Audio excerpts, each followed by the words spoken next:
시작하고 시작할게요. 어, 어제 두 번째 제출하셨는데요.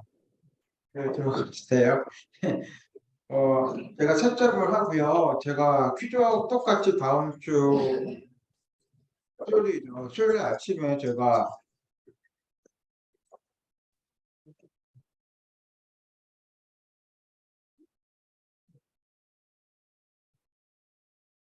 이거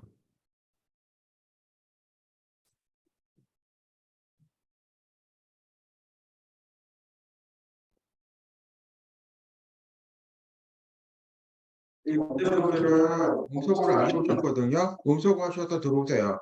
지금 다른 분이 지금 소리가 많이 울린대요. 그래서 어,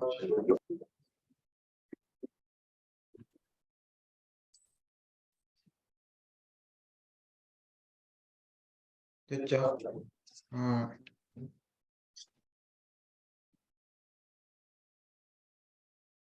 과제 두 번째 어제 제출하셨고요. 제가 채점해가지고 다음 주 수요일에 오전에 제가 여러분 열리도록 제가 할게요.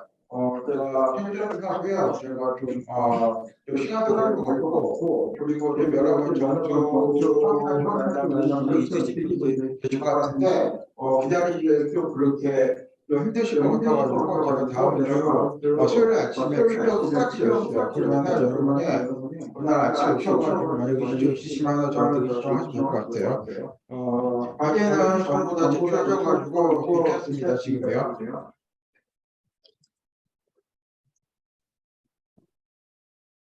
됐죠? 그리고 과제를 지금 하실 때 좀 빨리 좀 하셨으면 좋겠어요. 생각보다 늦게 시작하셔가지고 저한테 2, 3일 전에 뭐 질문하시는 분이 많이 계셨는데 어제도요 계시는데 제가 이메일상으로 제가 정하기가 상당히 어려운 경우가 많이 있더라고요. 제가 설명을 해드려도 잘 대표가 안 되는 것 같아요. 그래서 가급적이면 여러분 제가 보통 2주 반 정도에 빨리 제가 과제를 올리거든요. 그래서 과제를 빨리 시작하셔가지고 지금 있으시면 저한테 대표적으로 질문하셨으면 좋겠어요. 그게 더 효과적이고요. 이메일도 좋지만은 제가 잘 못 도와드리는 것 같아요. 제가 지금 이메일 답변해드리는데요. 제가 잘 못 도와드리는 것 같아요. 그래서 이메일로 여러분 답변을 많이 질문을 많이 하시는데요. 저한테 오셔가지고 질문하세요. 그러면 제가 직접 보여드릴 수 있고요. 제가 어떻게 하시라고 제가 설명해 드릴 수 있거든요. 그러니까는, 앞으로 여러분, 피곤해. 질문 있으시면은, 미리 가져가셔가지고, 저한테 오셔가지고 질문하세요. 아시겠죠? 그리고, 지난주 퀴즈 네 번째 보셨는데요. 대부분 잘 보셔가지고 괜찮은 것 같아요. 예, 오늘 퀴즈 다섯 번째 있고요. 그리고, 다다음 주가 중간고사예요. 다다음 주가 중간고사인데, 제가 좀, 화면 공유 좀 할게요. 근데 컴사는 다른 거 다 공부한 다음에 마지막에 보는 거 나쁘지 않아요? 제가 들어오셨죠. 제가 중간고사에 대해서 잠깐 말씀드릴게요. 중간고사가 옛날하고 약간 바뀌었어요. 지난 학기까지만 해도 중간고사가 퀴즈가 똑같은 문제는 났거든요. 근데 이번 학기부터 바뀌었어요. 어떻게 바뀌었냐면은 제가 1주차에 이렇게 이거 보여드렸거든요. 중간고사가 이런 식으로 바뀌어요. 앞으로 다다음 주에 보신 중간고사는 교과식 20문제, 25문제 정도 제가 낼 거고요. 퀴즈 문제를 변형해가지고 낼 거예요. 그래서 퀴즈하고 똑같은 문제가 안 나와요. 앞으로 중간고사에. 이건 어떻게 하셔야 되겠어요? 지금 중간고사 준비하시려면은 제가 퀴즈를 지금 점수 공개할 때 여러분 프린트하시라고 했죠. 그렇죠? 1번부터 계속 프린트하시라고 했죠. 그렇죠? 그거를 여러분이 공부하시고요. 그거 외에도 여러분 교재를 약간 더 공부하셔야지 중간고사 잘 볼 수 있어요. 옛날하고 바뀌었어요. 이번 학기부터 바뀌었어요. 지난 학기까지만 해도 퀴즈하고 똑같은 문제가 났거든요. 근데 이번 학기부터 그렇게 하지 말래요. 교과서를 통해가지고 그래가지고 중간고사 보시죠. 중간고사 퀴즈 문제가 변형된 문제가 나올 겁니다. 어느 정도 변형될지 잘 모르겠어요. 제가 생각을 해봐야 될 것 같고 문제 같은 경우는 25문제가 내면은 0.4점이고요. 그렇죠? 제 생각에 25문제가 낫지 않나 그렇게 생각이 들어요. 문제가 많지만 여러분 감점이 좀 덜 네, 그렇죠. 그래서 지금 이렇게 생각하고 있습니다. 25문제 30분이고요. 여러분 여기 오셔가지고 시험 보셔야 돼요. 딴 데 가서 시험 보지 마시고요. 여기 오셔가지고 중간에 보시는 거예요. 자세한 상황은 제가 다음 주에 설명해 드릴게요. 다음 주가 퀴즈가 6번이잖아요. 다음 주 퀴즈 6번 보고요. 공개의 날은 다음 주 토요일 날 퀴즈 점수까지 공개해가지고 여러분 중간고사 준비하시도록 제가 준비할 예정입니다. 이 정도만 아셨으면 좋겠어요. 준비하셨으면 좋겠어요. 자, 그리고 어제분 오셔가지고 예비군 훈련을 가신다고 말씀하셨는데 예비군 훈련이 있으신 분들은요 저한테 통지서를 이메일 보내주세요. 그러면 제가 그날 출석을 처리하고요. 만약에 예비군 훈련 가가지고 퀴즈를 못 봐요. 그렇죠. 아침 9시인가 거기서 5시에 끝나가지고 퀴즈 못 보실 거예요. 그런 분들은 제가 대처를 해야 돼요. 대체가 하시면 제가 그거를 퀴즈를 대신 점수를 드릴게요. 제가 그렇게 해왔거든요. 만약에 예비 훈련 가셔야 그러면은 저한테 미리 연락하시고 통지서 보내주세요. 그러면 제가 대체받아 드리면은 그거 하시면 됩니다.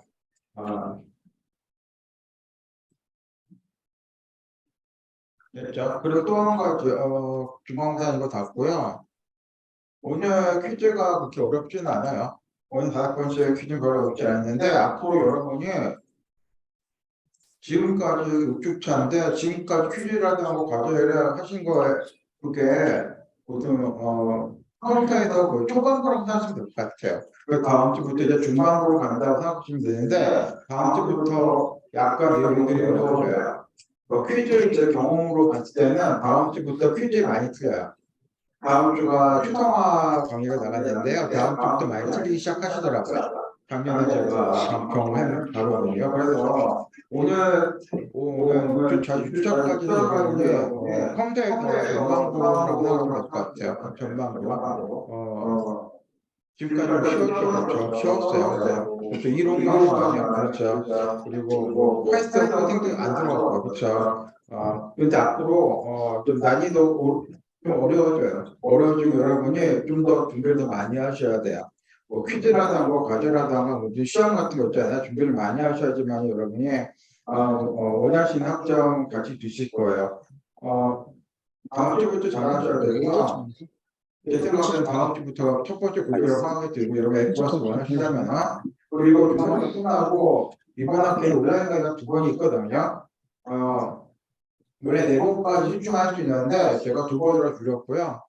온라인 강의가 있으면 여러분이 퀴즈를 집에서 보셔야 되는데 그때도 좀 약간 위기예요. 왜냐하면 온라인 강의를 제가 녹화를 하거든요, 집에요. 집에서 녹화하면 그거를 다 들으시고 준비를 하셔야 되는데 온라인 강의 안 드시고 그냥 퀴즈를 보시는 분들이 태반이에요. 엄청나게 많이 틀려요. 제가 온라인 강의 마지막 부분에 약간 뭐 리뷰 같은 거 하는데 그거 안 보시고 퀴즈 보시는 분이 많았어요. 그래가지고 하여튼간 중간고사 끝나고 많이 틀리십니다. 퀴즈 같은 경우는요. 그러니까는 여러분 그렇게 하시면 여러분 지금부터 집중하셔가지고 공부하셨으면 좋겠어요. 근데 다음 주부터가 퀴즈 많이 틀리시더라고요. 다음 주부터가.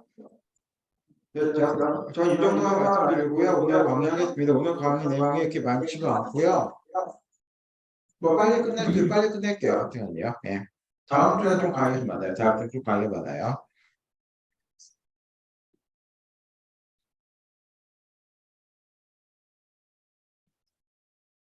됐죠? 강의 갈게요. 오늘은 문제 분해라는 거고, 보니까 목차가 3개로 이렇게 이루어져 있어요. 문제 분해 이해하고 문제 분해 방법, 문제 분해와 소프트웨어에 대해서 설명해 드릴게요. 학습 기호를 잘 읽어볼게요. 문제 분해는 복잡한 문제를 해결 가능한 주제 작은 문제로 나누는 것을 의미하고요. 뭐 간단하게 쉽게 이렇게 정리를 했네요. 그렇죠? 오사성어에서 뭐 처리지는 뭐 시효 조카란 말이 있는데 이 말은 철렵기도 한 걸음부터라는 속담이거든요. 자, 아시는 거예요. 이게 뭐냐면은 이렇게 설명이 또 나와 있어요. 아무리 큰일을 나도 그 첫 시작은 작은 일부터 비롯된다는 뜻이에요. 작은 일부터 비롯된다는 뜻이고 같은 맥락으로 큰 덩어리 문제가 있어요. 큰 덩어리 문제는요, 해결할 수 있는 적은 문제로부터 비롯되어야 부담되지 않고요, 쉽게 문제를 처리할 수가 있는 거예요. 또한 문제를 분해하면요, 개별적으로 더 쉽게 처리할 수 있도록 관리하기 쉬워져요. 문제를 분해하면요, 이렇게 설명이 나와 있고요. 후반부 이 챕터 후반부 가보면 소프트웨어 개발 분야에 대해서 설명이 나와 있거든요. 한번 읽어볼게요. 소프트웨어 개발에서 분야가 있는데 이거는 작업을 나누어서 간결한 알고리즘을 만들 때 사용하거나 생성 및 디버그한 프로그램에서 일부를 선택할 때 사용이 되는 거예요. 그래서 이번 장에서는 분해하는 방법 공부하고요. 분해 유용성에 대해서 학습하고 이를 바탕으로 컴퓨터 프로그램 만들 때 분해하는 방법에 대해서 학습을 하는 거예요. 됐죠? 첫 번째 섹션 내용이 문제 분해 이해고요. 내용들이 이런 게 있어요. 분해를 학습하는 전제라는 게 있고요. 문제 분해 이해라는 게 있고, 문제 분해의 목적이라는 게 있고, 문제 분해 과정이라는 게 있어요. 한번 보자.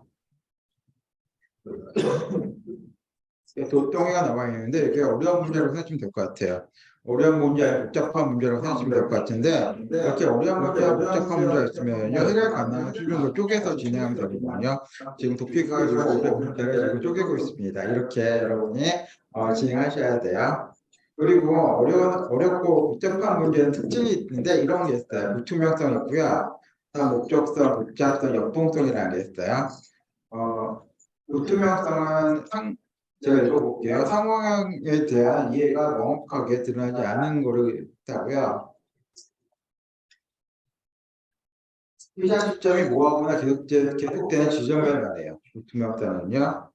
두 번째 특성은 이런 특성을 가지고 있어 다 목적성을 가지고 있고요. 이게 뭐냐면 문제가 여러 목적을 포함하고 있어가지고 정확한 목적을 파악하기 힘들다는 뜻이고요. 이런 특징도 가지고 있을 때 복잡해요. 복잡성 가지고 있어요. 복잡성은 생각해야 할 요소가 많고요. 다른 것들과 관련도 많고요. 이질적인 것들이 포함되고 있어서 결정해야 할 요소가 많다는 것을 의미하고요. 이게 복잡성이에요. 역동성이라는 말을 씁니다. 시간적인 기한이고요. 비예측성 때문에 변화 불성하고요. 예측하기 어려운 걸로 돼요. 네 가지 특성을 가지고 있습니다. 이거 기억해 두세요. 어렵고 복잡한 문제는 불투명성하고요. 다 목적성하고 복잡성하고 역동성이라는 특징을 가지고 있어요. 됐죠? 계속 설명이 나오고 있습니다. 지금 문제 분해라는 종이가 이렇게 나와 있는데 문제 분해는 문제를 해결 가능한 수준의 작은 단위로 나누는 걸 문제 분해라고 해요. 예를 들면 아침 식사 만들 때 문제 분해가 필요하고요. 식물의 구성을 분해하는 것도 해당되고 연극 같은 거 그리고 뉴스 보고서 작성하는 것도 해당이 되고요. 수학 문제 해결하는 것도 문제 분해 예가 됩니다. 문제 분해가 뭔지 여러분 기억해 두세요.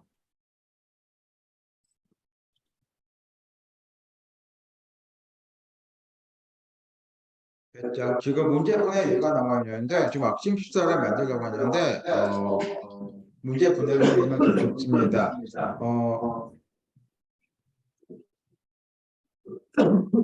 사람이 있는데 사람이 두 사람이 있어서 두 파트로 나누면 더 작업을 세분화할 수 있거든요. 밀크티 만들기 하고요. 토스트 만들기 둘로 나눠요. 그렇게 문제 분해를 하면은 더 아침 식사 만들기가 어려운 문제를 더 쉽게 해결할 수가 있거든요. 예를 들면 토스트 만들기로 이렇게 나눠가지고 토스트 만들기 같은 경우는 또 작업을 더 세분화할 수가 있어요.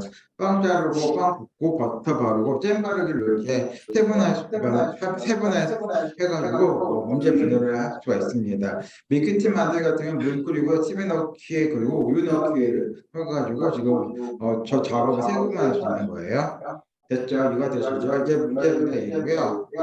두 번째 예 같은 경우는 식물의 구성 분해입니다. 보니까는 식물이 이렇게 있는데요. 각 분해 두 분에 대해서 아주 작은 분해 단위로 이렇게 분해할 수 있다고 이렇게 설명이 나와 있어요.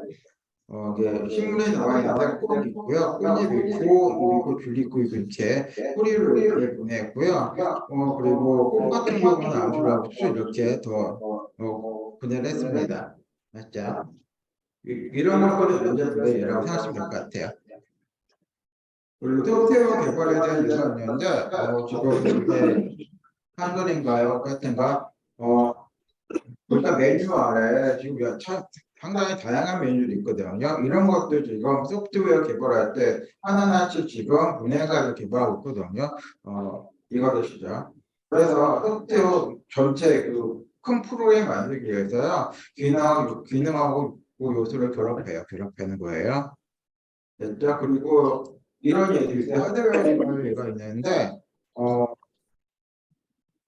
상당히 다양한 지금 하드웨어가 보이는데, 각각의 별도의 제조업체에서요, 독립적으로 생산된 여러 요소로 구성돼서 완제품을 조립하고 있는 거예요.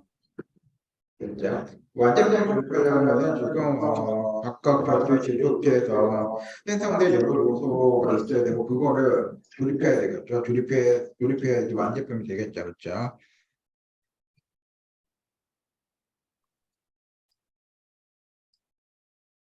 이게 문제분해이고요. 다음 가겠습니다. 문제의 목적인데 한번 보죠. 얘가 이렇게 몇 개가 나와 있어요. 문제에 대한 쉬운 이해인데 집으로 오는 길에서 지금 어떻게 해야 될지 지금 생각하고 있어요. 어떻게 하면 좀 더 쉽게 집으로 올 수 있을지 생각하고 있는데 문제를 분해해 보면은 좀 더 해결책이 빠르게 나올 수 있거든요. 예를 들면 집으로 오는 길 같은 경우는 전철로 이동할 것인지 출구는 어디인지 그리고 건물이 이동표와 버스는 무엇인지 이렇게 분해를 할 수 있어요. 그래서 이렇게 여러 가지 요소들을 쪼개잖아요. 그러면은 명확하게 설명할 수 있는 거예요. 어, 지금 문제분의 목적에 대해 설명해 드리는 거 있어요. 지금 문제분의 목적은 문제에 대해서 쉬운 이를 위해서 문제분해가 필요한 거예요. 그리고 두 번째 문제분의 목적은 절차 과정의 명확성입니다. 어, 예를 들어서 집으로 오는 과정에서 지금 절차나 과정의 명확성, 마을버스 타고 지하철을 탄 다음 버스 타고 이렇게 절차나 과정을 지금 작성할 수가 있어요.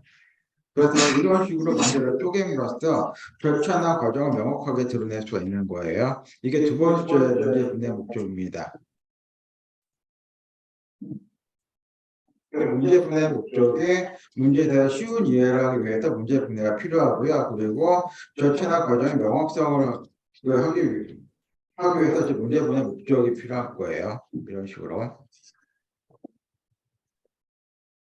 이해가 되시죠? 그 세 번째 지금 문제 분해 목적이 있는데 전체 문제 구성이 성공을 파악할 수가 있어요. 성공을 파악할 수 있어요. 예를 들면 어떤 학생의 하루 일과가 이렇게 나와 있는데 이거를 세분화해 보면은 이런 식으로 할 수 있거든요. 하루 일과를 크게 오전하고 오후하고 저녁 시간대별로 나누고요. 그리고 시간대별로 하는 활동들이 있어요. 뭐 학교 공부라던가 뭐 이동 보시죠. 그리고 식사도 있고요. 그리고 인터넷과 수면으로 나눌 수가 있어요. 이런 식으로 전체 문제 구성 성공 파악이 가능해요.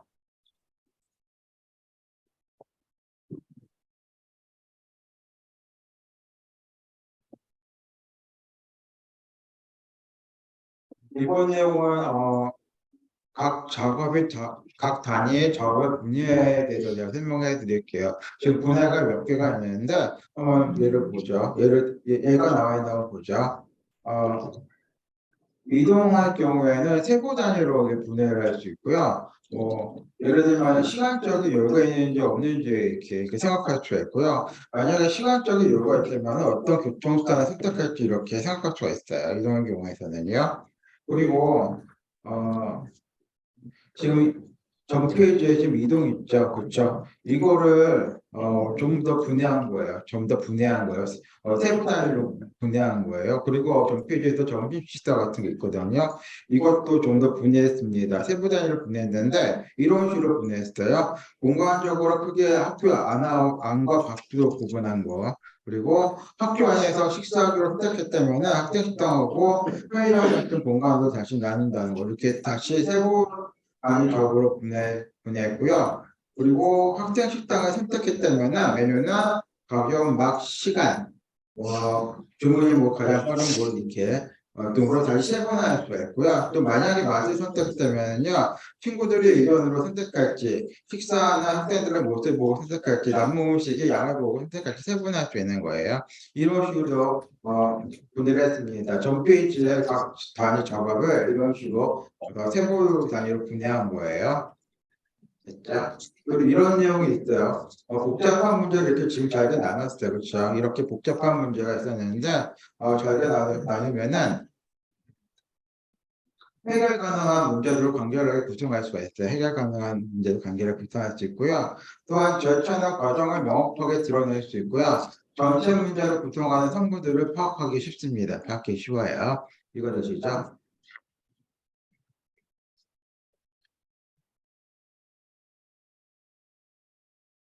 네, 지금 문제분의 목적에 대해서 제가 이렇게 설명을 해드렸어요. 이런 식으로요. 어, 문제에 대해서 쉬운 이유를 이해를 할 수 있고요. 문제를 분해를 하면요. 그리고 절차나 과정 명확성을 더 드러낼 수가 있고요. 문제 분해를 하면요. 그리고 전체 문제 구성 파악이 가능합니다. 문제 분해를 하면요. 여기서는 학생이 하루 일과를 이렇게 세분화했고요. 그렇죠? 좀 더 작업을 분해했어요. 이렇게 분해를 통해 가지고 그렇죠?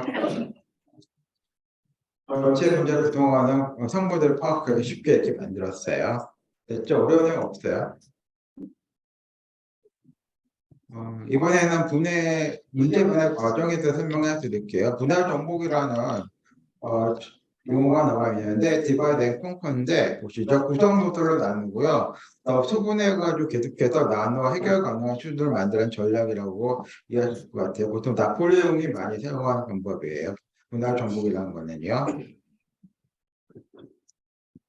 여기 얘가 나와 있는데 분할 정복이 얘예요. 공무원 시험 준비라는 게 있는데 이렇게 분할 정복 방법을 사용하면은 더 쉽게 붙을 수 있다고 하네요. 보니까 한번 보죠. 시행 형태에 따라 가지고 필수 과목 및 선택 과목을 결정한 다음에 그렇죠. 각 과목을 어떻게 준비될지 전략을 기획해야 되고요. 그리고 각 과목의 전략에서는 뭐 범위 결정하고요. 어떤 방법을 학습하면서 진행할지 결정하면은 좀 더 쉽게 공무원 시험 준비할 수 있겠죠. 그렇죠. 분할 정복이 예입니다. 분할 정복이에요.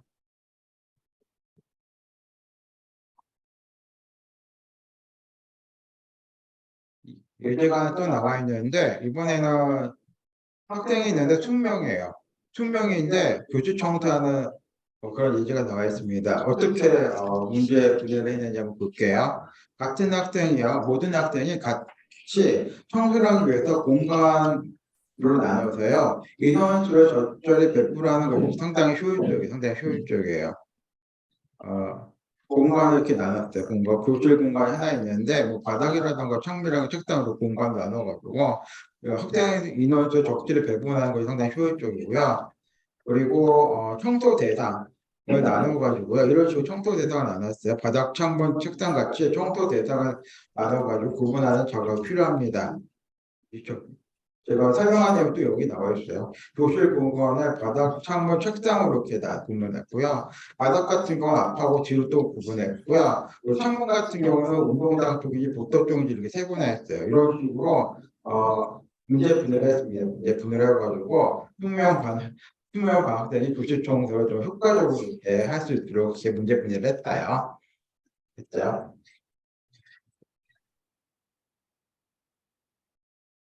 그리고 다른 예가 또 하나 나와 있는데 어, 어린 아이들이 있는데 길을 건너는 방법을 가르쳐야 되는 상황이라는 예가 나와 있어요.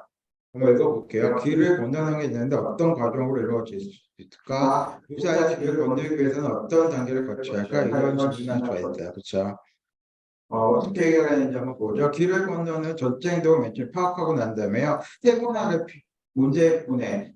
할 필요가 있어요. 세분화해가지고 길을 건너는데 필요한 요소들과 행동에 따라서 길을 건너는 방법을 설명할 수가 있는 거예요. 그래서 세분화해가지고 요소하고 필요한 요소 행동에 따라서 어린 학생들에게 길을 건너는 방법을 설명할 수가 있어요.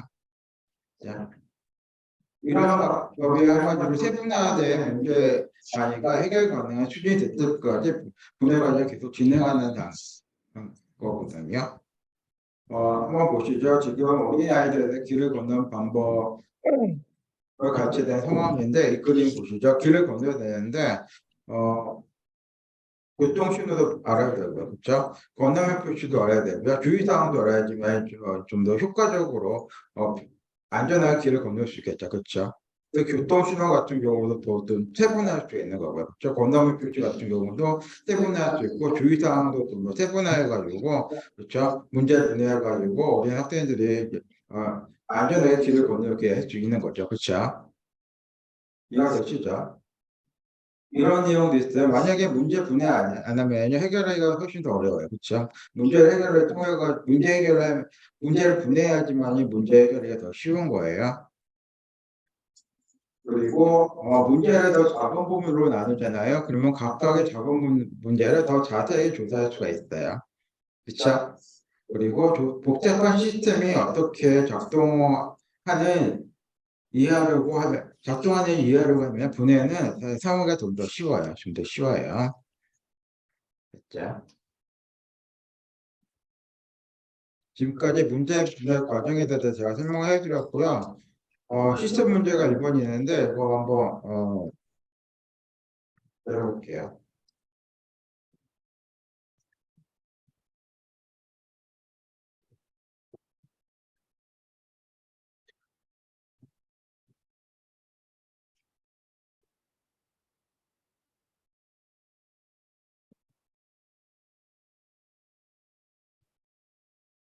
똑같이 따라하려면 분위기가 필요해요. 간단하거든요. 한번 다시 한번 볼게요. 근데 쉽지는 않아요. 문제를 분해를 해야지 이거 똑같이 따라할 수 있거든요. 한번 보세요. 좀 오래 좀 녹화 좀 해줄 수 있겠는데 10초밖에 안 돼요. 그래서 저 같은 경우는 이렇게 분해를 했거든요. 1번부터 6번까지 분해를 했습니다. 그림은 못 보였고요. 똑같이 따라해 보려고 했는데 이렇게 분해가 되더라고요. 왼쪽 오른손 올리고요. 그리고 왼손 올리고 그리고 자세를 바꿔야 돼요. 자세를 바꾸고 그리고 오른손을 내리고요. 왼손 내리고 오른손 올리면 돼요. 그러면 똑같이 할 수 있습니다. 저는 이렇게 분해를 했거든요. 한번 여러분 영상 보시면서요. 이렇게 연속적인 동작을 작은 단위로만 나눠보세요. 예.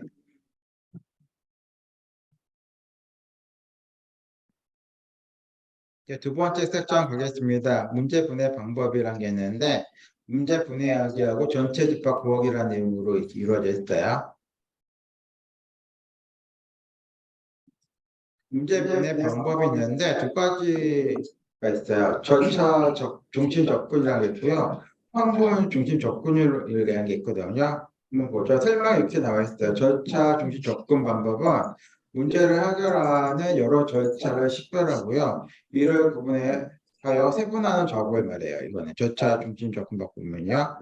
거기에 비해서 성분 중심 접근 방법은 문제를 구성하는 전체 구성 요소를 식별하고요. 이를 구분해서 세분화한 작업을 말합니다. 차이점 기억해 두세요. 절차 중심 접근 방법은 여러 절차를 식별하고 이를 구분해 세분화한 작업이고요. 성분 중심 접근 방법은 문제를 구성하는 전체 구성 요소를 식별하고요. 이를 구분해서 세분화하는 작업을 말하는 거예요. 됐죠? 그리고 이런 내용도 있어요. 문제 분해 목적은 문제를 해결하는 데 있으나 그 접근 방법의 선택에 따라 가지고 효율성이 달라질 수가 있거든요. 절차 중심 접근으로 접근할 수 있고요. 성분 중심 접근 방법으로 접근할 수가 있어요. 얘가 이렇게 나와 있어요. 지금 뷔페에 주방장이 있는데 음식을 준비하는 경우가 있는데 어떻게 문제 분해 방법을 사용했는지 한번 보도록 하죠. 두 가지로 할 수 있거든요. 성분 중심 접근 방법은 요리의 전체 음식을 식별하고요. 요리별로 구분해요. 자, 요리별로 구분하고요. 이렇게 나눴어요. 기름을 이용한 음식, 볶기를 사용한 음식, 디저트와 같이 준비한 음식 그룹으로 나눠서 해결했어요. 이런 식으로 나누는 게 성분 유지 접근 방법이고요. 좀 더 세분하면 디저트 같은 경우는 특정 대상 음식에서도 성별별로 더 세분할 수 있거든요. 빵이라던가 막걸리, 아이스크림, 과일도 가능해요. 이런 방법을 성분 중심 접근 방법이라고 해요. 음식을 지금 요리별로 구분했어요. 됐죠? 이런 식으로 성분 중심 접근 방법을 이용해서 음식을 준비하는 방법도 있고요. 절차 중심 접근 방법으로 음식 준비할 수 있어요. 절차 중심 접근 방법은 요리 과정, 요리 준비 과정, 요리 과정, 완성 과정으로 이렇게 구분하고요. 그리고 음식을 만드는 절차를 중심으로 해 문제를 분해하고 담당자를 할당할 수가 있어요.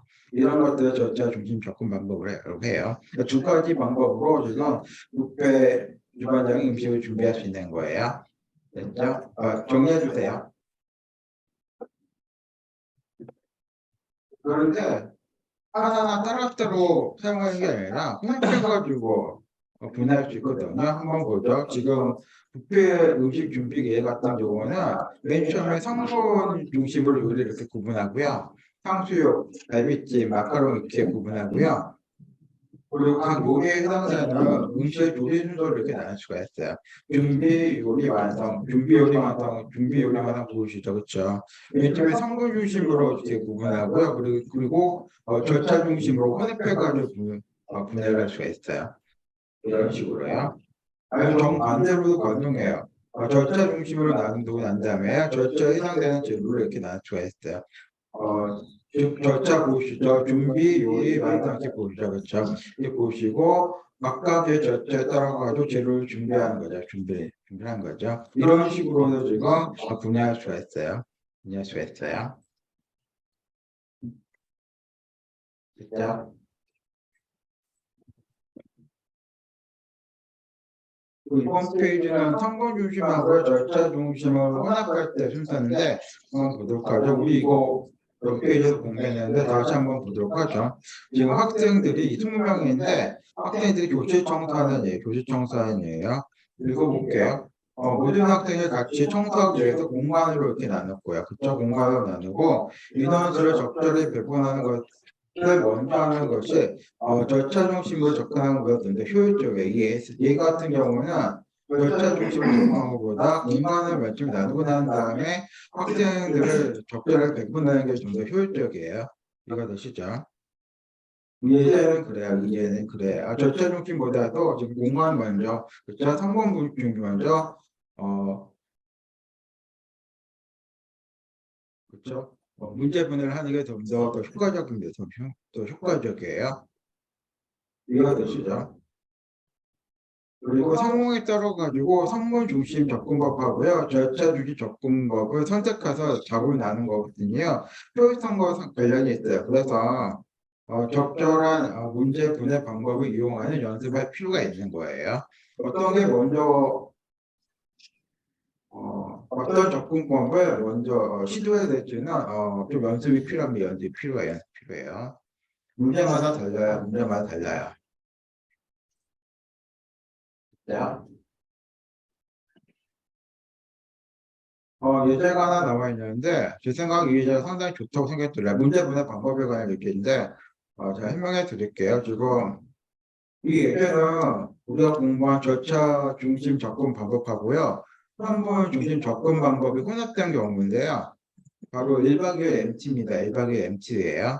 문제 분해 어떻게 할 수 있을까? 이렇게 질문이 나와 있습니다. 보니까 MT 가면은,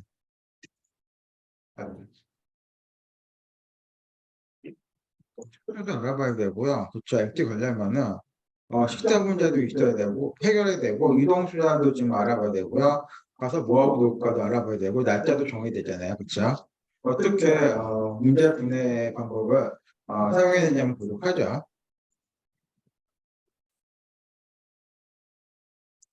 첫 번째는, 성분 중심으로 맨 처음에 분해했어요. MT라는 거에 성분 중심으로 맨 처음에 분해를 했어요. 숙소하고 식사하고요, 이동수단하고 프로그램 여행 날짜를 성분으로 이렇게 맨 처음에 분해했어요.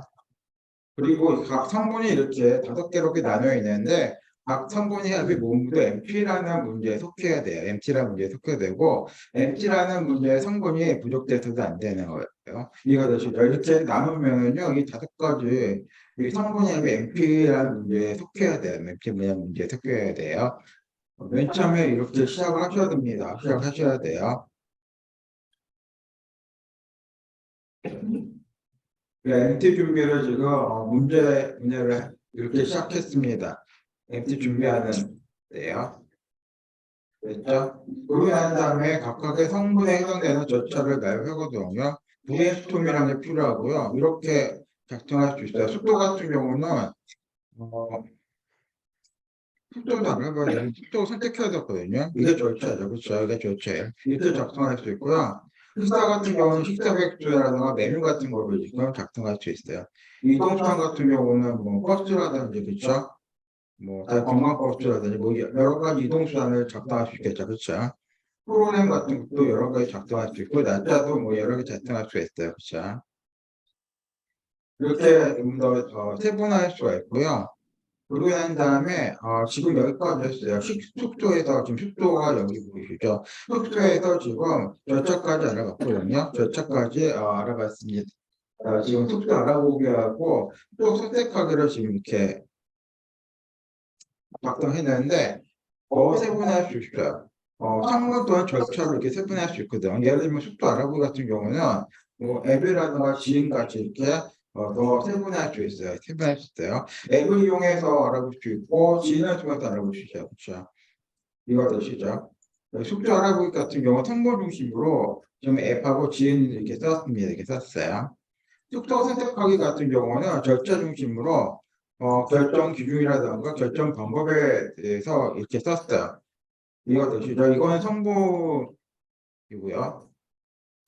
이건 성분 중심으로 지금 세분화했고요. 이 결정 기준하고 결정 방법 같은 경우는 절차 중심으로 지금 작성한 거예요. 그러고 난 다음에 뭐 앱 같은 경우는 좀 더 세분화할 수 있어요. 어떤 앱인지, ABC 앱인지 이렇게 더 쓸 수가 있고요. 지인 같은 경우는 뭐 동아리, 뭐 선배 이렇게 쓸 수가 있겠죠. 그렇죠? 됐죠? 우리 결정 기준 같은 경우는 위치라던가 뭐 종류, 크기, 가격 같은 거로 더 세분화할 수 있고요. 결정 방법 같은 경우 슈퍼에서 단독으로 이렇게 쓸 수가 있겠죠. 그렇죠? 이런 식으로 더 세분화할 수 있는 거예요. 세분화할 수 있는 거예요. 그리고 뭐 좀 더 세분화한 거 해보면은 뭐 앱이라든가 지인을 통해 가지고 숙박 종류, 숙소 위치, 방해 크기, 가격까지 이렇게 세분화할 수 있겠죠. 그렇죠? 예. 이런 식으로 문제 방법을 이용할 수 있습니다. MT 가기 전에요.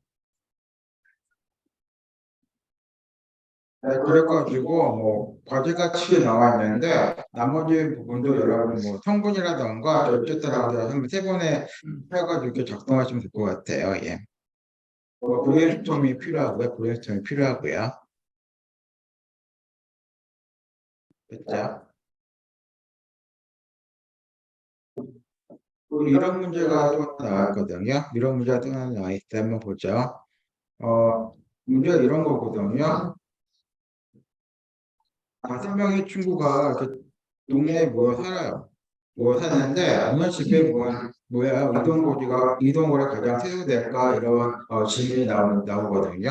한번 보죠. 지금 A, B, C, D, E라는 집들이 있는데 각각의 집사의 거리들이 있습니다. 그래서 5명의 친구가 동네에 모여가지고 사는 경우인데 지금 누구의 집에 모여야지 이동거리가 가장 최소될까 이런 질문이 이렇게 나왔어요.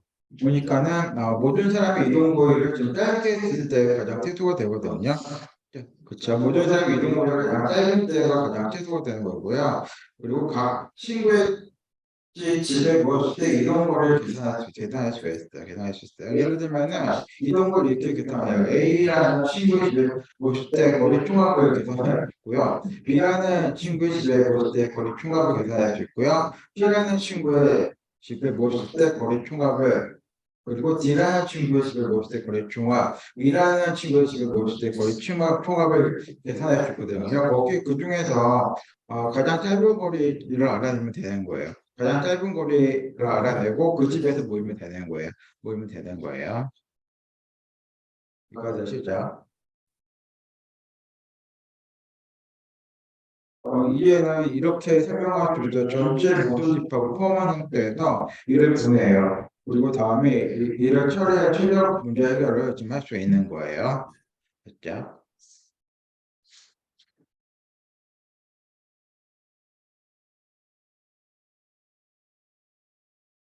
이런 예제가 또 하나 나와 있는데, 보죠. 전체 복잡박 구하기 예제입니다. 6개 점이 있는데요. 서로 다른 4개의 점을 연결해가지고 지타각형의 반대의 방정식가 몇 번인가 이게 질문이거든요. 이걸 문제 풀려고 하면 이런 식으로 문제 푸시면 돼요.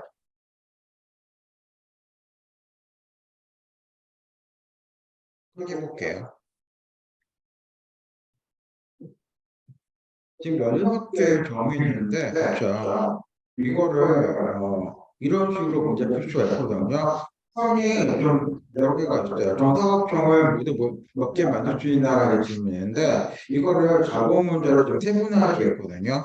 예를 들면은 변이가 한 개인 거, 그리고 변이가 루트인 경우, 그리고 변이가 2인 경우, 변이가 루트5인 경우, 그리고 변이의 길이가 3인 경우 지금 5가지로 지금 세분해서 세분하고 난 다음에 전체 집합을 구할 수가 있거든요. 구할 수 있거든요. 예를 들면은 한명이라는 일이 뭐야 이런 거고, 한명이가 루트 있는 대각선을 의미하고요.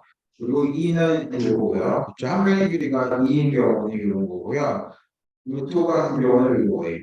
그리고 3인 경우는 이거예요.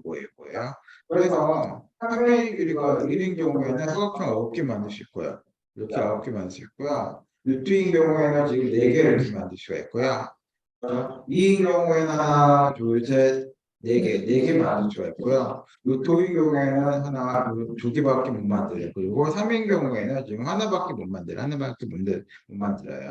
그래서 이거를 전체 다 합하면은 모두 정사각형을 모두 몇 개 만들 수 있나 이거 답을 계산할 수가 있어요. 계산했을 때요. 그렇죠. 이런 식으로 전체 집합 구할 수가 있습니다. 세분화를 통해서요. 각각 작은 문제로 지금 세분화하고요. 각각 작은 문제에 따라 가지고 몇 개씩 구할 수 있는지 계산하고 난 다음에 그걸 전체 다 더하면은 정사각형 모두 몇 개 만들 수 있다 계산할 수 있겠죠. 그렇죠? 예.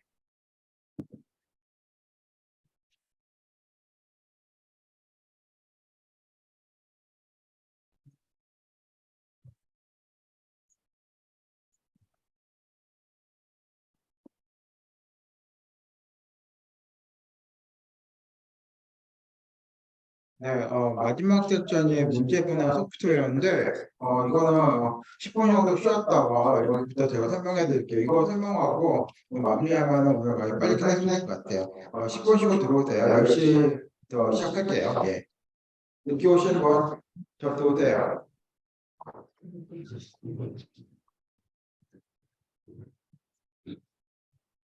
자꾸 바깥에 나가던데.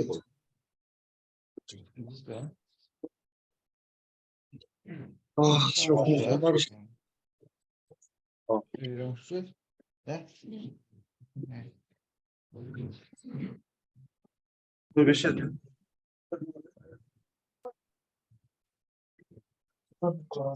이동희 씨.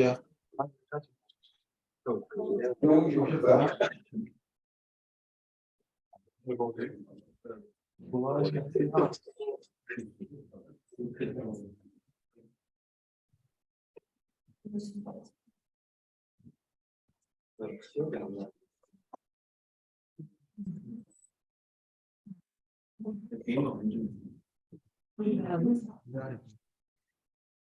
뭐야?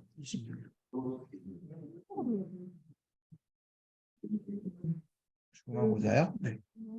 오늘 10일이죠? 26일 했어요. 네.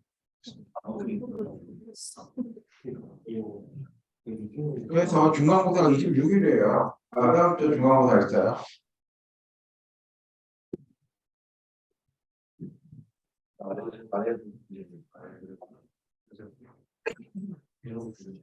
너무 취업돼요. 민주당.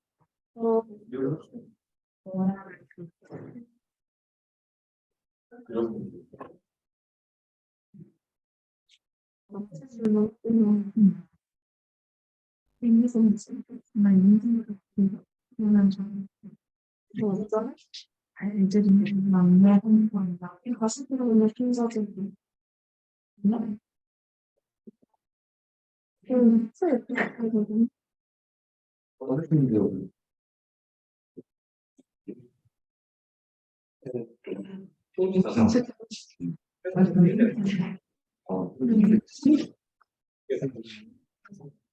좀그 몸에서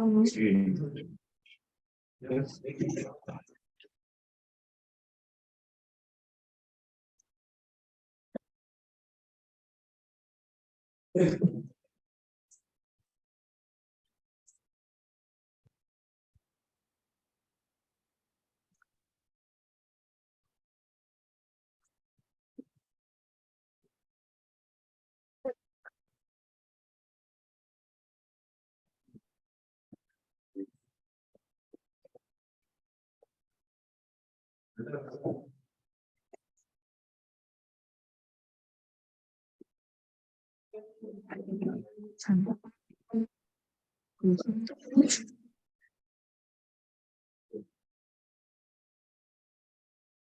관리하는 게 있다면 아 진짜? 좀 있을까? 애들과 처음 예지나가면 그리고 있다가 보면 잠깐 처음 채팅 잘될 것 같아. 그래서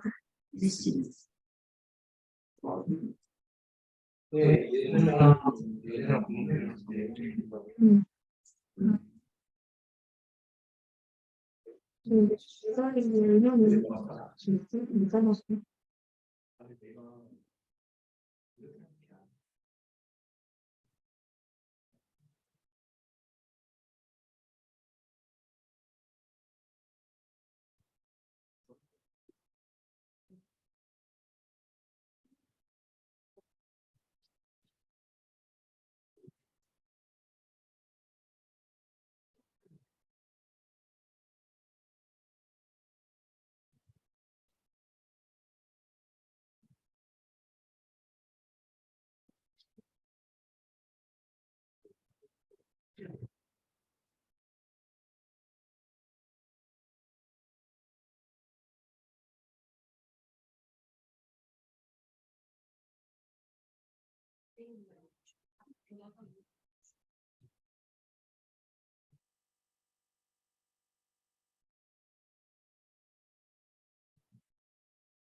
퀴즈요? 오늘 거? 네. 지난주 거? 네. 확인했어요? 항상 해줘. 12개 있어서 총 환산하면 어떻게 돼요? 20. 의시 없는 거죠? 네. 그쵸? 아,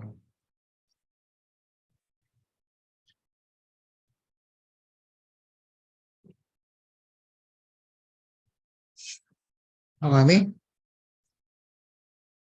크게 좀 얘기해요. 한정희, 손? 한수.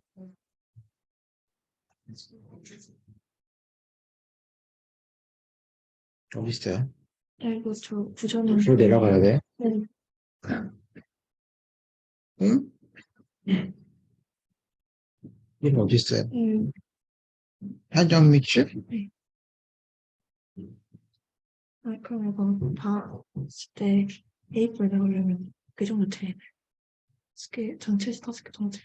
뭐라고요? 전체에서 5개 정도 틀려 A4. 잘 안 들려요. 좀 쓰실래요?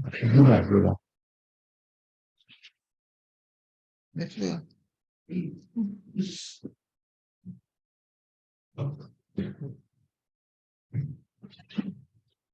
음,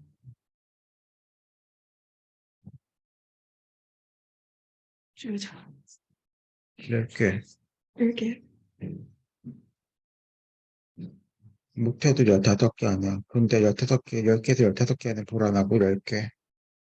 10개 정도? 10개 정도가 되어야지. 이거, 네. 음.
네, 다 들어오셨죠?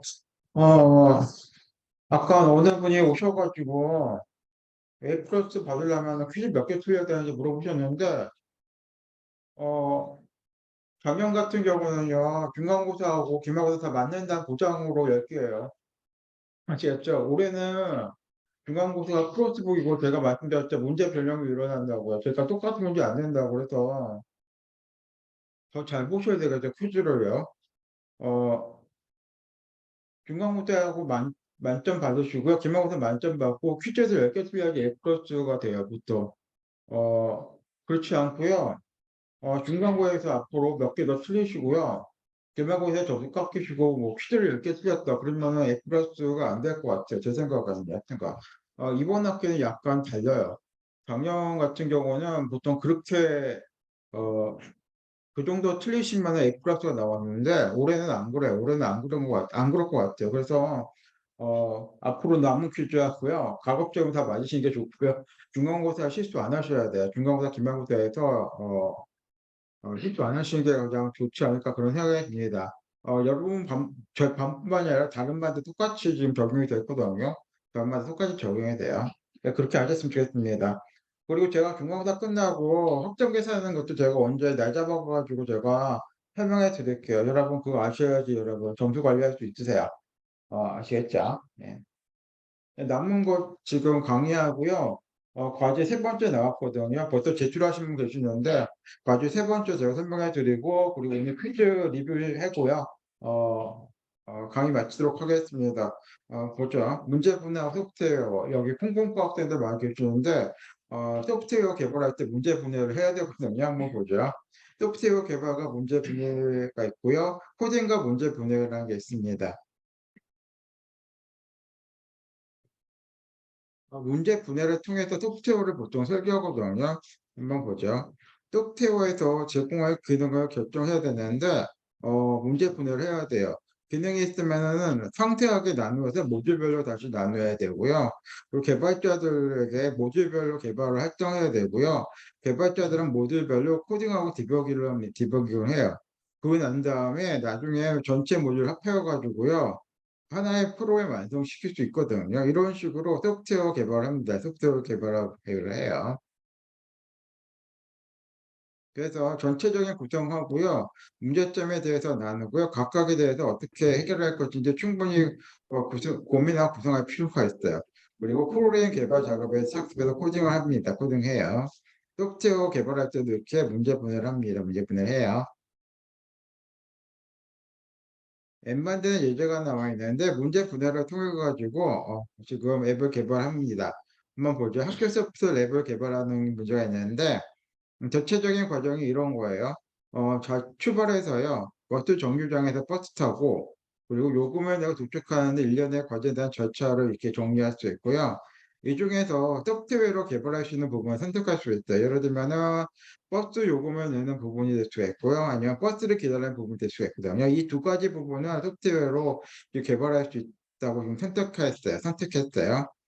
만약에 이걸 개발하고 싶어요. 버스 도착 예정 시간을 구하는 부분을 지금 개발하고 싶다면요. 어떤 기능이 있는지 나눌 필요가 있거든요. 예를 들면 이런 기능으로 지금 두 개로 나눌 수가 있습니다. 먼저 도착 정보를 산출할 수 있는 기능하고요. 그리고 정류장 버스 통과 시간 정보의 송신 기능 같은 걸로 지금 이런 기능으로 나눌 수가 있어요. 그래서 이 앱 만드는데 지금 도착 시간 예측 기능을 개발하려고 해요. 개발하려고 지금 결정했고요. 이 기능에서 세부 기능으로 나눴습니다. 도착 정보 산출 기능하고요. 정류장 버스 통과 시간 정보의 송수신 기능으로 이렇게 세부 기능으로 지금 더 작성해 봤고요. 도착 정보 산출 기능 같은 경우는 또 세분화했어요. 버스 배차 간격하고 교통 상황으로 이렇게 나눴고요. 그리고 버스장 정류장 버스 통과 시간하고 정보의 송신 같은 경우는 버스의 정류장 통과 정보를 이렇게 더 세분화했어요. 세분화했어요. 그리고 좀 더 상태 요소를 이렇게 작성했어요. 그러니까 이런 상태 요소로까지 작성하고 난 다음에 앱을 개발하면요, 좀 더 효율적으로 개발할 수가 있어요. 개발할 수 있어요. 즉 문제 과정을 지금 이해가 되시죠? 이런 식으로 문제 분해를 해가지고 개발 시작할 수 있습니다. 개발 시작할 수 있어요. 앱 만드는 거 얘기고요. 이런 예제도 하나 나와 있어요. 우리 지난주 여풀이란 거 공부했는데 문제 분해를 할 필요가 있거든요. 한번 보죠. 여풀 예제가 바로 이거예요. 로버트가 있는데 피자 6쪽하고 쿠키 2개를 주문받았고요. 주문받은 간식들을 7,3이라는 위치가 있는데 거기 배달하고요. 배달한 간식 총 개수를 구하고자 해요.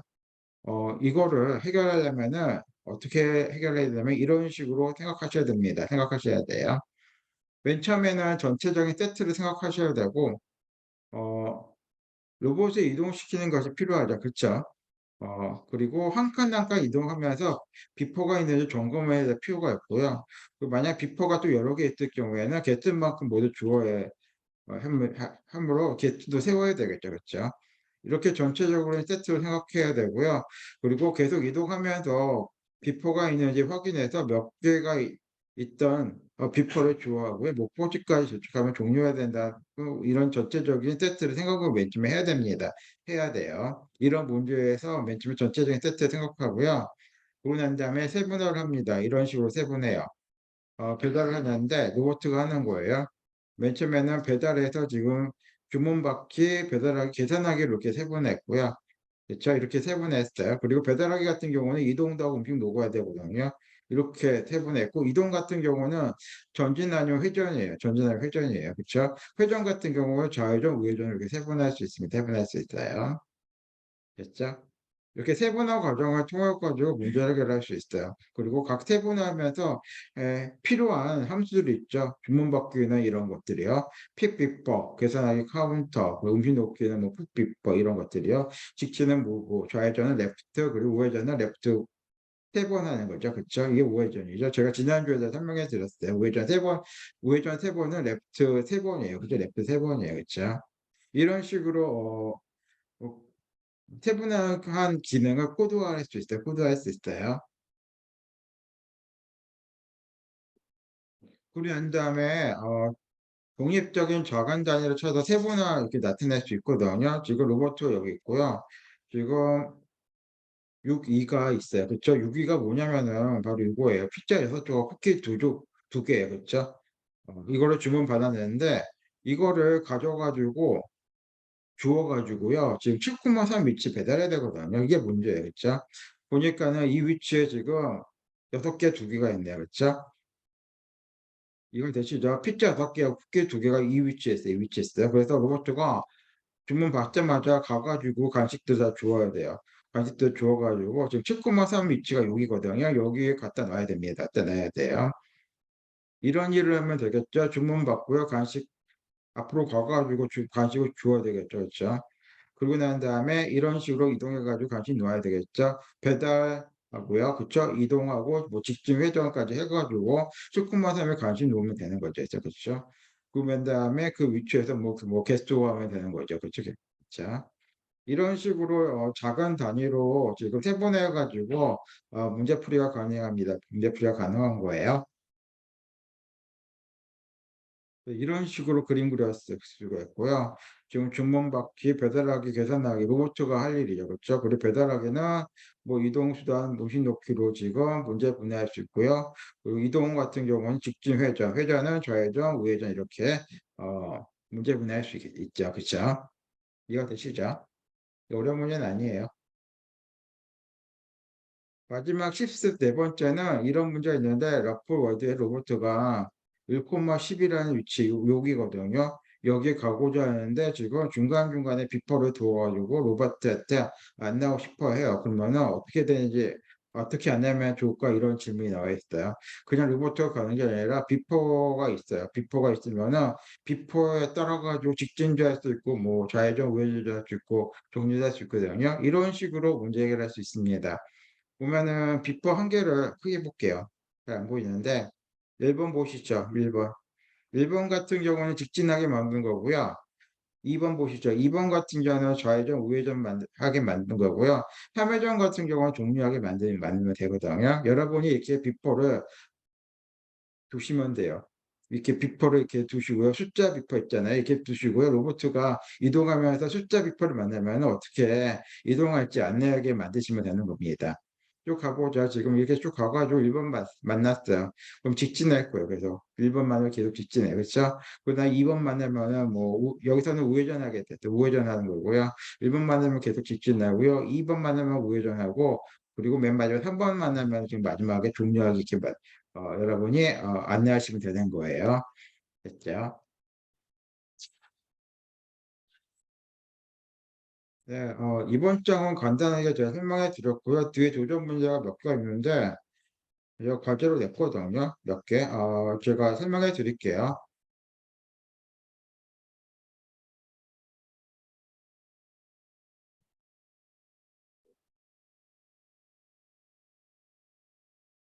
제출하시면 계셔가지고, 4월 25일까지 좀 날짜가 많죠. 그쵸? 4월 25일까지 제출하시고요. 이제 보죠. 이건 지난주 연습 문제 중에 하나거든요. 5장에서 도전 문제 6번인데, 어렵지 않아요. 제 로봇가 있으면요. 사거리가 있으면 사거리에 쭉 이동하다가 사거리에 딱 멈추게 만드시면 되고 어렵지가 않아요.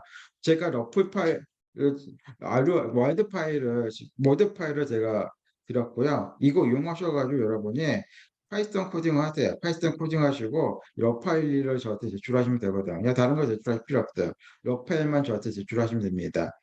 여기서는 뭐 반복문 사용하시면 좋고요.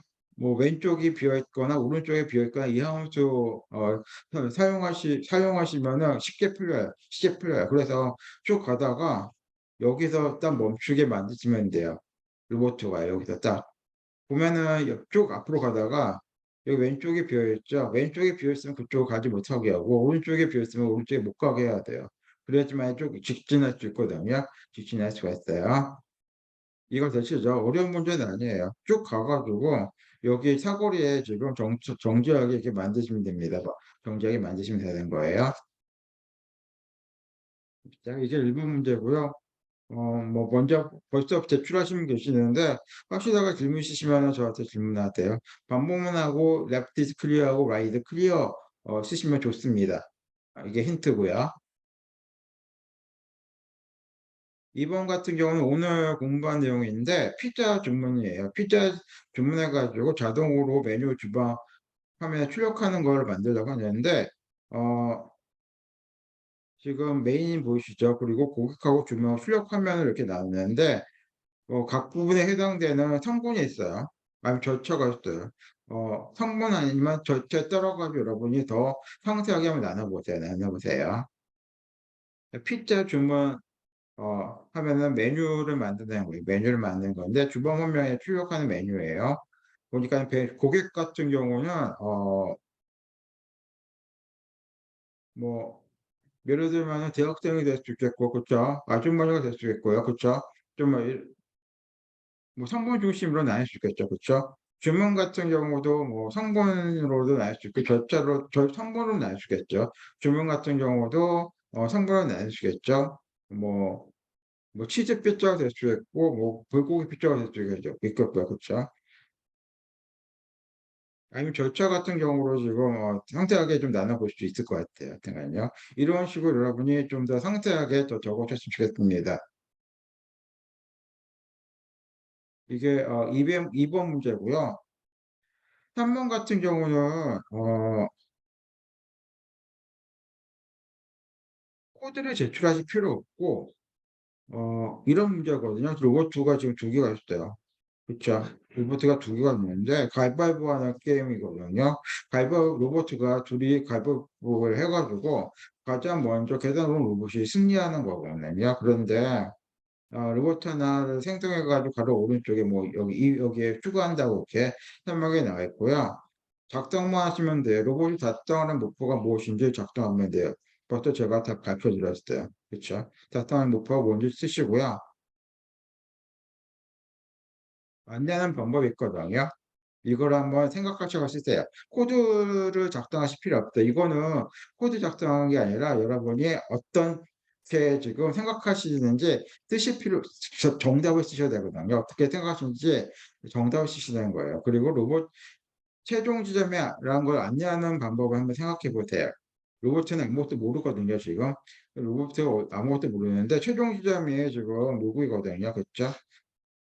맨 꼭대기인데 로봇가 어떻게 해서 이 꼭대기가 최종 지점인지 안내하는 방법을 한번 생각해 보세요. 작성하시면 좋을 것 같아요. 그 로봇가 해야 되는 행동의 액도 있거든요. 그냥 가는 게 아니라 어떻게 올라가야 되겠죠. 그렇죠? 그 방법에 대해서 로봇이 해야 되는 행동에 대해서 한번 세분해 가지고 가지고요. 그리고 필요한 함수들이 있을 거예요. 필요한 함수도 있으면은 여러분이 작성하셨으면 좋겠습니다. 그래가지고 작성하시면 제출하시면 될 것 같아요. 좀 생각이 좀 필요하겠죠. 생각이 좀 필요한데 코드 작성하실 필요 없고 여러분이 그냥 쓰시면 됩니다. 쓰시면 되는 거예요. 음, 그 가위바위보로 해가지고 이기는 로봇가 먼저 올라가가지고 가장 먼저 올라가는 로봇가 승리하는 그런 게임이에요. 승리하는 게임이고 이해가 되시죠? 안내하는 방법이 있을 거예요. 안내하는 방법. 그리고 로봇가 뭘 해야 되는지 세분화도 해보시고요. 됐죠? 그래가지고 제출하시면 됩니다. 자, 빨리 시작하세요. 빨리 시작하시고 늦게 시작하시면은 좀 힘드실 거예요. 이 과제 같은 경우는 이런 것들 빨리 한번 해보세요. 빨리 한번 해보세요. 예, 됐죠? 이제 과제 설명 드렸고요. 오늘 퀴즈 5번째를 위해서 한번 리뷰 좀 해볼게요. 오늘 내용은 그렇게 어려운 내용이 아니었고 잘 들으세요. 오늘 문제분해에 대해서 설명했는데 제가요. 이런 거 공부했어요. 그쵸? 어려운 문제가 뭔지, 그쵸? 문제 분해라는 거는 이런 그림으로 지금 쪼개야 된다고 제가 말씀드렸고요. 어렵고 복잡한 문제 특징 4가지가 있다고 설명해 드렸습니다. 불투명성, 목적성, 복잡성, 역동성이 있다고 제가 설명해 드렸어요. 이게 뭔지 여러분 이해하셔야 되고요. 4가지 기억하세요. 기억해 두세요. 문제 분해가 뭔지 제가 설명해 드렸어요. 큰 문제를 문제 해결한 가능한 수준의 작은 단위로 나누는 것을 문제 분해라고 제가 설명해 드렸고요. 이런 예가 있다고 제가 간단하게 설명해 드렸고요. 문제 분해 목적에 대해서 설명해 드렸을 때 왜 문제 분해가 필요하면은 문제에 대해서 쉬운 이해가 하기 위해서 그리고 절차나 과정의 주관성을 위해서 문제 분해가 필요하고요. 그리고 전체 문제 구성 성분 파악을 하기 위해서 문제 분해가 필요하다고 제가 설명해 드렸습니다. 3가지 기억해 두시고요.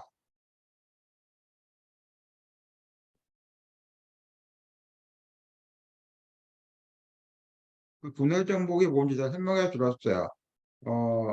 우선 요소를 나누고 더 세분해 가지고 계속해서 나누어 해결 가능한 수준으로 만들어내는 전략을 분할 정복이라고 설명해 드렸고 예제로 공무원 시험 준비를 설명해 드렸습니다.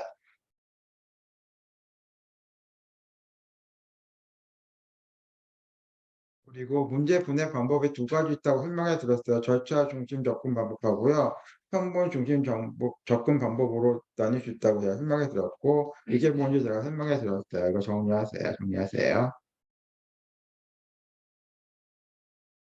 음.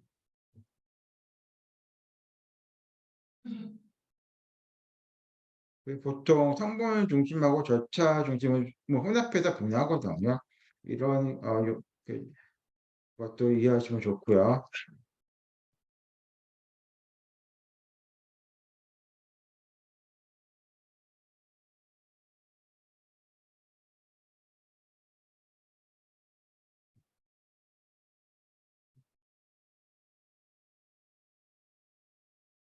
그 톡톡에서도 지금 문제 분해가 필요하다고 제가 설명해 드렸고요. 음, 앱 맞는 것도 제가 설명해 드렸고,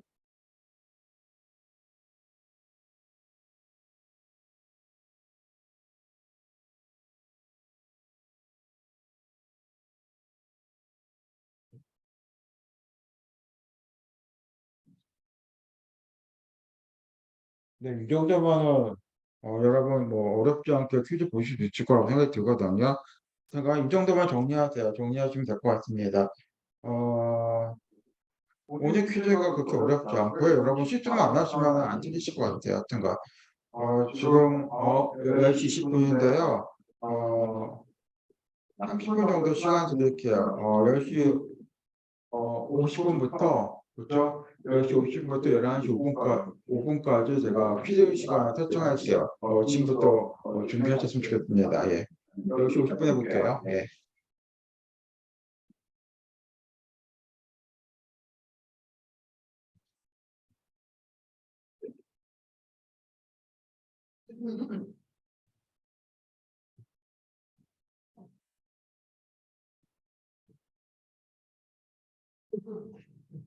전 좀 나갈게요. Why?